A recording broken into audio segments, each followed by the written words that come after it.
Cadena 30, la televisión más abierta que nunca.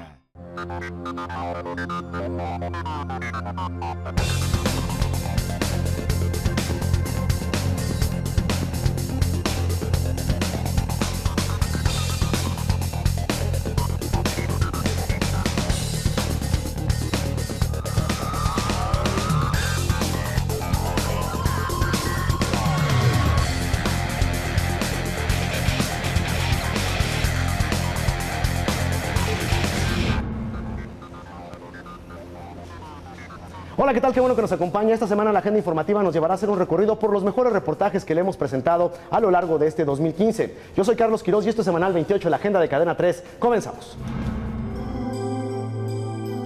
Desde hace 13 años, Víctor vive con esquizofrenia, un trastorno mental que ha afectado seriamente sus emociones y su comportamiento. Llevaba mucho tiempo aislado, recluido en mi casa. Me resultaba muy difícil retomar mi vida. Había perdido la capacidad de socializar, por ejemplo. Durante muchos años, Víctor dejó de convivir incluso con sus familiares y se mantenía al margen de cualquier situación que ocurría en su hogar. Prácticamente era como un extraño en mi casa, ¿no? Era imposible que pudiera expresarles yo a mi familia lo que me pasaba, lo que sentía, ¿no? Me hacía sufrir, ¿no? Me hacía sentirme muy mal. La esquizofrenia se presenta por igual en hombres y mujeres y puede ocurrir a cualquier edad. Sus principales síntomas son el aislamiento, timidez, alucinaciones visuales, auditivas, gustativas, táctiles y olfativas, irritabilidad y pérdida de contacto con la realidad. En los pacientes con esquizofrenia existe una alteración en la producción de dopamina.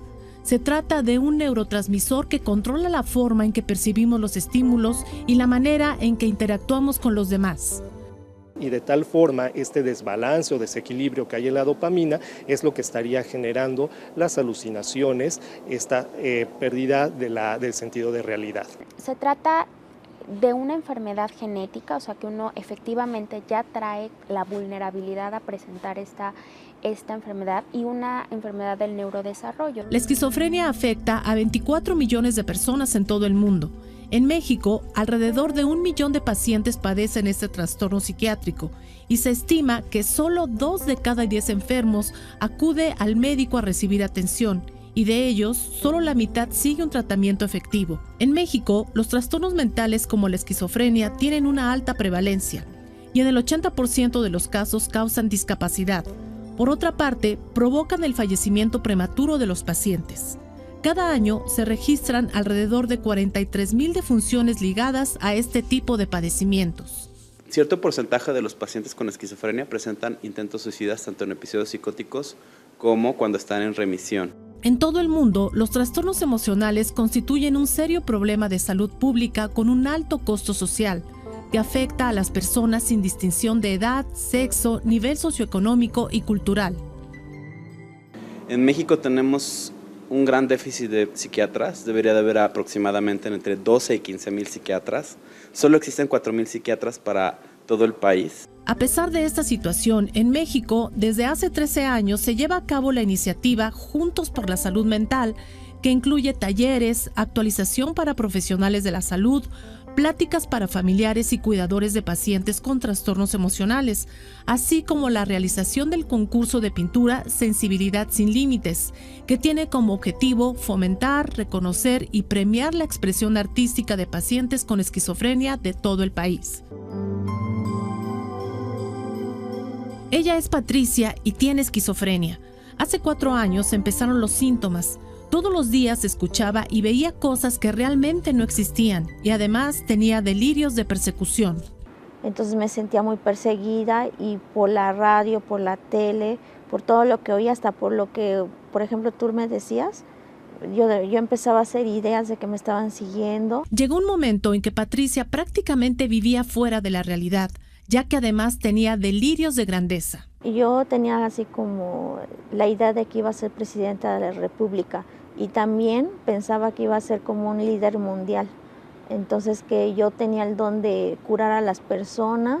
Para la mamá de Patricia, todas estas situaciones que veía en su hija le causaron temor y no sabía exactamente qué hacer. Empezaron cuando ella decía que veía cosas o le ponían mensajes en la televisión, oía ruidos. Terminan siendo pacientes abandonados con poca capacidad para poder cuidarse por ellos mismos, obtener un empleo y bueno, terminan en una institución psiquiátrica, o también hay pacientes que pues por cuestiones desafortunadas también están en los sistemas penitenciarios o en situación de calle.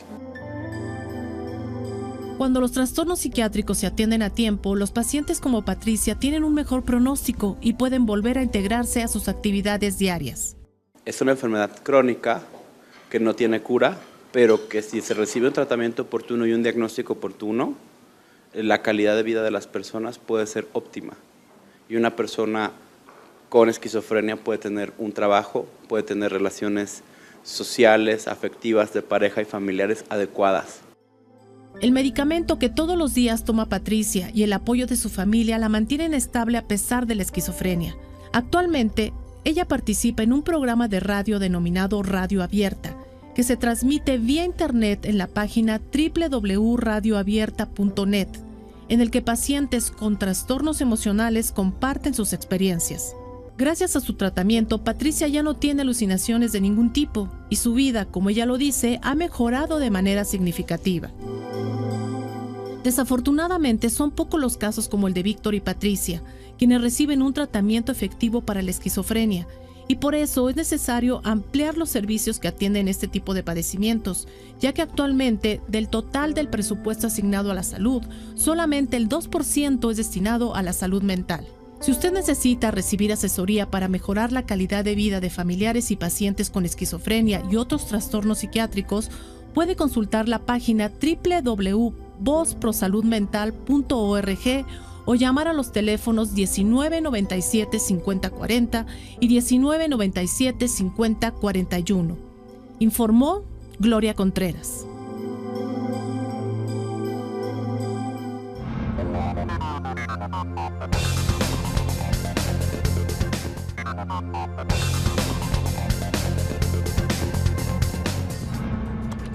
Internet, el invento más importante para la difusión de contenidos desde la imprenta. Según el sitio Internet Live Stats, en noviembre de 2014 existían más de 1.100 millones de sitios web en todo el mundo. Y cada día en Google se hacían más de 2.000 millones de búsquedas. Números abrumadores, pero que en realidad solo reflejan una pequeña cantidad de toda la información que existe en Internet. No todo puede ser encontrado por los buscadores tradicionales como Google, Yahoo o Bing. Las consultas de estos se concentran dentro de la llamada web visible. Sin embargo, hay un espacio mucho más vasto, donde billones de bits se encuentran almacenados. Dicho espacio es conocido como la Deep Web o Internet profunda. Es tanta la información que muchos de los buscadores simple y sencillamente en una primera capa la ignoran. O sea, también se le conoce en muchos medios como información o publicaciones grises. Esto quiere decir que son archivos, son acervos que no se identifican como de alguna utilidad, en el sentido de que tal vez puedan estar muy dispersos, no asociados a un autor en específico o alguna fecha de publicación. O sea, pueden ser varios los motivos por los cuales los buscadores tradicionales, como los que mencioné, simple y sencillamente ignoran esa información. La forma más común para entender la Internet visible, el invisible o profunda es a través de un esquema como el siguiente. La información de la Internet visible es representada por un iceberg. Google, Yahoo y otros buscadores o portales como Facebook son representados como barcos o transatlánticos que localizan las respuestas en esa zona. Podremos decir que la Deep Web siempre ha existido. O sea, es de hecho el origen de la Internet. Recordemos cómo surgió la Internet. La Internet surgió como un proyecto básicamente de colaboración entre el Departamento de la Defensa de los Estados Unidos y algunas universidades, también en Estados Unidos, para lo que eran proyectos de defensa. Era la época de la Guerra Fría aún, era finales de los 60s, principios de los 70s, y había mucha información que compartir sobre desarrollo de armas estratégicas, sistemas de defensa, etcétera, etcétera. Eso tiene toda la facha de una Deep Web de lo más profundo, en el sentido de que, pues claro, no se quería que esa información fuera visible a todo el mundo. El resto de la información de Internet es representada por el océano. Este espacio es la Deep Web. Los submarinos son las interfaces a través de las cuales se pueden conocer los datos de esta zona. No se tiene identificado claramente qué es lo que hay dentro de la Deep Web. Es un lugar donde a lo mejor no hay una persona que esté revisando y esté mostrando o etiquetando, o sea, no hay un censo, no hay nada que nos diga exactamente qué es lo que hay. Con una cuestión en particular, la Deep Web se utiliza de esa forma para ciertos actos ilegales por la ventaja que tiene de ser anónima hasta cierto punto. La actividad delincuencial ocurre tanto en la Deep Web como en la Internet superficial. En la División Científica de la Policía Federal aseguran que los internautas mexicanos están fuera de este espacio.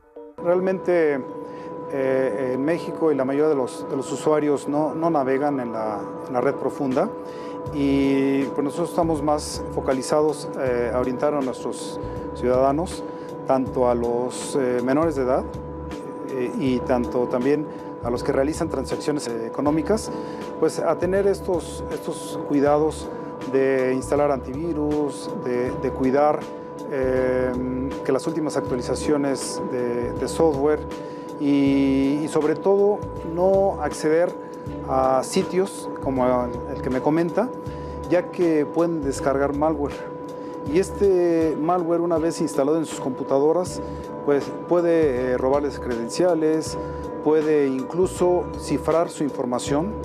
Hemos identificado fechas recientes que al entrar a este tipo de sitios, incluso de la red profunda, se descargan en la computadora estos malware que cifra la información y pues, los delincuentes piden para rescatar la información pues montos entre $3,000 y $5,000. Estamos hablando de delincuentes que no están en México. Pero no todo en Internet profunda es ilegal.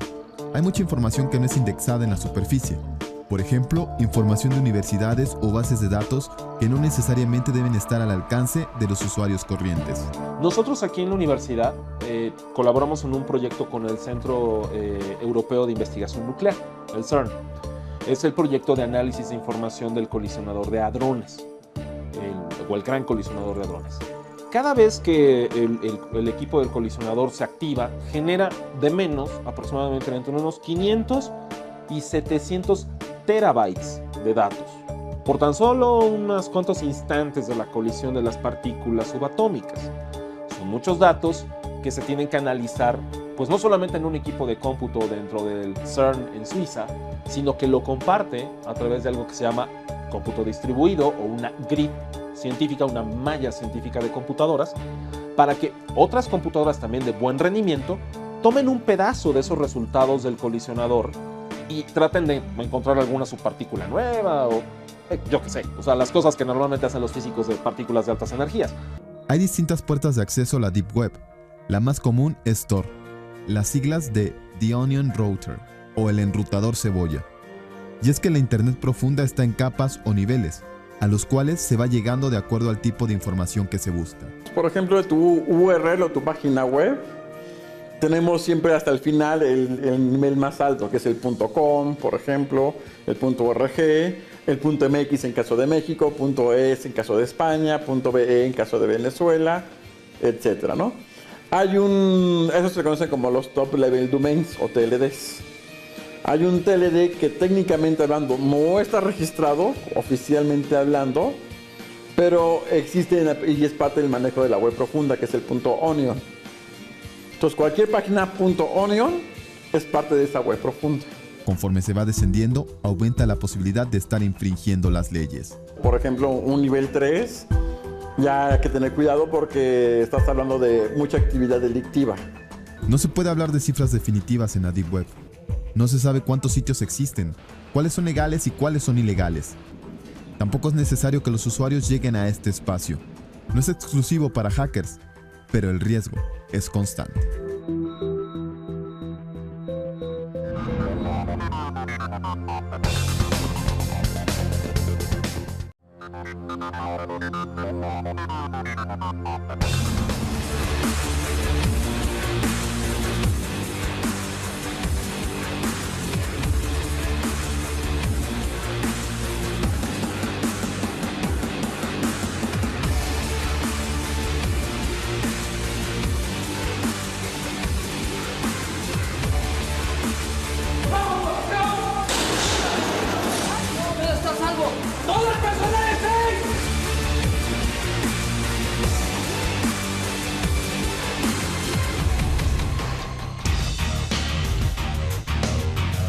Usted es inocente hasta que se demuestre lo contrario.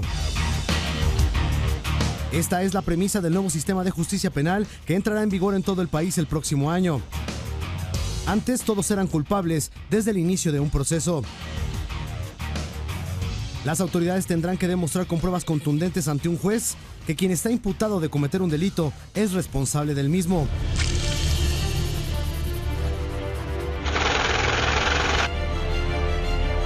Hoy más que nunca la ciencia y la tecnología estarán al servicio de la justicia en México.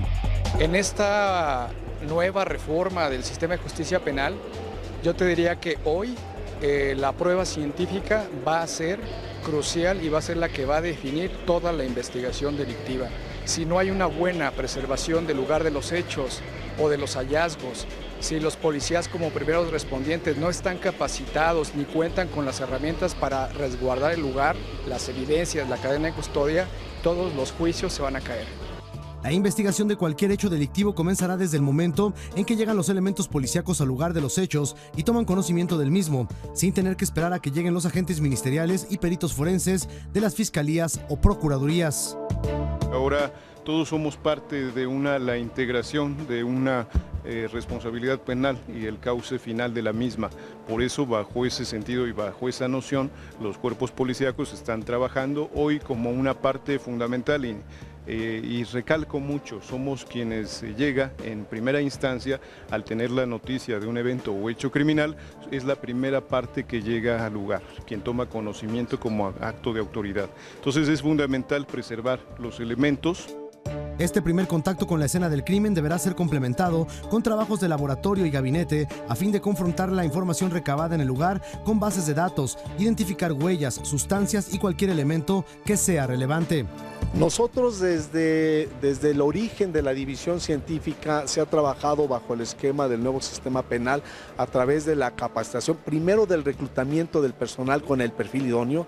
En la división científica todo el personal tiene un perfil profesional multidisciplinario por las diferentes especialidades que se requieren en la actuación, informáticos, forenses, criminalistas, biólogos, bioquímicos, etcétera, ingenieros, con una capacidad profesional y con capacidad de posgrado, que se refuerza a través de la capacitación para poderse enfrentar al nuevo reto que es el nuevo sistema penal.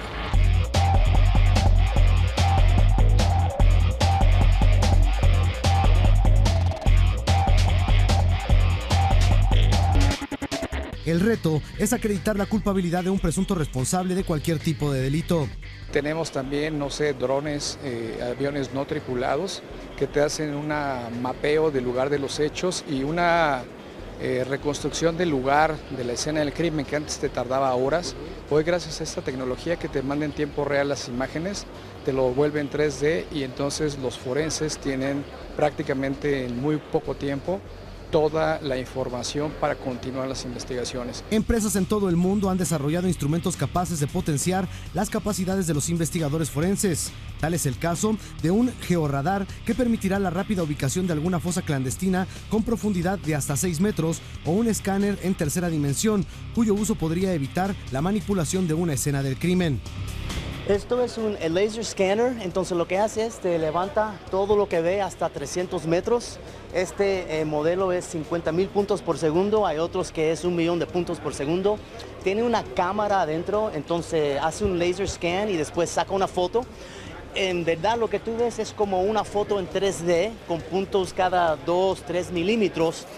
Puedes medir X, Y y Z, como del punto del pie de la mujer hasta la ventana para allá. Se mide, se hacen películas, se hacen ballistic analysis y croquis de 2D y de 3D. Esto se puede presentar en una corte. Estos equipos son diseñados específicamente para escenas del crimen. Exactamente, sí. Los diseñan en Suiza, como ellos tienen la tecnología más avanzada y más preciso de esto. Se fabrican allá y se venden por todo el mundo.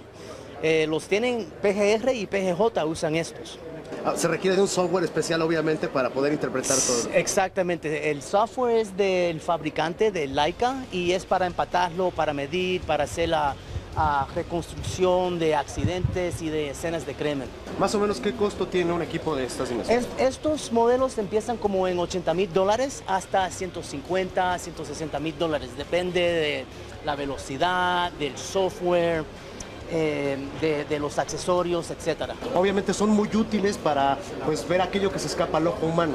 Exactamente, lo que hace esto es que te levanta todo y no se olvida medir algo o levantar algo, entonces te lo salva para todo el tiempo. Y se puede hacer exhibiciones y medidas después en la oficina, todo muy calmado.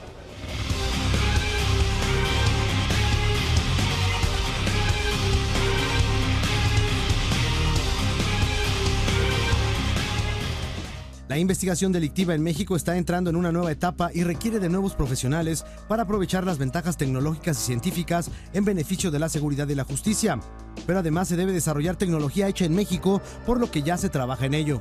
Hoy estamos promoviendo a través de nuestra máxima rector en Ciencia y Tecnología, que es el Consejo Nacional de Ciencia y Tecnología, un fondo sectorial para la seguridad pública. Eso va a estimular que nuestras instituciones académicas realicen investigación científica para temas de seguridad pública. Entonces, estamos motivando, promoviendo que la ciencia y la tecnología se desarrolle en México, básicamente por dos grandes motivos, incentivos: independencia tecnológica y poder realizar los desarrollos o los dispositivos que más nos interesa a nosotros en seguridad pública. México tiene un déficit importante. Es apenas que la Universidad Nacional Autónoma de México inició el año pasado una licenciatura en Ciencias Forenses. Hoy hay alrededor de 60 alumnos apenas en formación. El uso de dispositivos móviles, teléfonos inteligentes, tabletas, computadoras, software y sus aplicaciones requieren que existan especialistas forenses. Es un tema que hoy en día muchos confunden o hablan acerca de ciberseguridad, pero que tiene que ver más con ciberdelincuencia. Todos estos delitos que están utilizando como medio el internet o las computadoras para su comisión, o cuando la información que está dentro de un teléfono celular o una computadora es el fin para poder llegar a cometer un delito. Hoy cualquier delincuente tiene un teléfono celular, una computadora donde guarda información, y que esa información puede llegar a ser utilizada para probar una conducta. Desde un caso de un suicidio o un homicidio, donde a lo mejor en el caso del homicidio se encuentran amenazas dentro de un teléfono celular y que pueden llegar a ser extraídos y presentados ante la autoridad, hasta casos que van desde robos de secretos industriales, propiedad intelectual o incluso la violación a un sistema de información. Todo esto implica un cambio de mentalidad en los encargados de administrar y procurar justicia y seguridad en el país. Y es que cualquier irregularidad durante el proceso puede dejar en libertad a presuntos responsables de un delito. De ahí que las corporaciones policíacas están preparando a sus elementos para que no existan errores. Por ejemplo, si un elemento policíaco olvida leer sus derechos a una persona asegurada o contamina la escena del crimen, podría ser aprovechado a favor de los sospechosos de un delito. Iniciamos la capacitación sobre aquellos que realizan labores de campo, los que se encuentran en la calle, en el día a día, los que conocen la noticia criminal y originalmente llegan a atenderla, y es básico que preserven el lugar de los hechos, mantengan la legitimidad de la cadena de custodia, pero también, sobre todo, fundamentalmente, si se realizan las detenciones correspondientes, se utilicen las nuevas técnicas y procedimientos que además respetan los derechos humanos y garantizan la legalidad del actuar de la policía. Hay muchos elementos adicionales. Hoy hay un kit que se tiene que utilizar, se necesitan utilizar en algunos casos dependiendo del tipo de delito.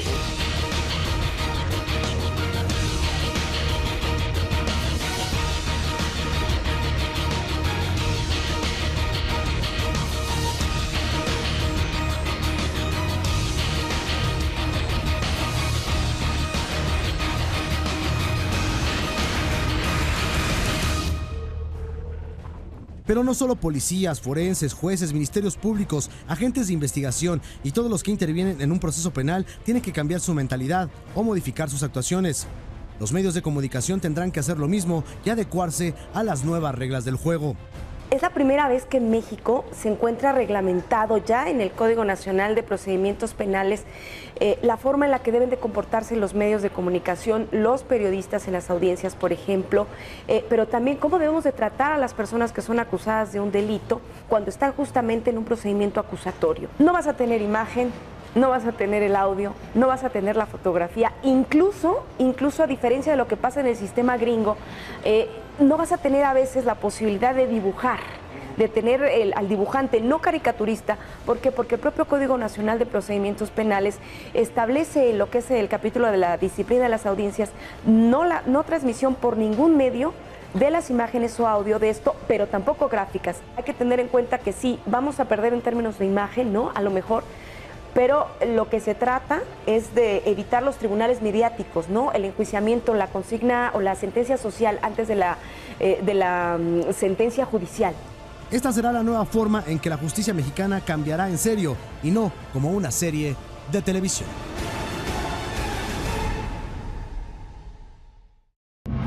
Gracias por acompañarnos. De esta manera hemos llegado al final. Nos vemos la próxima.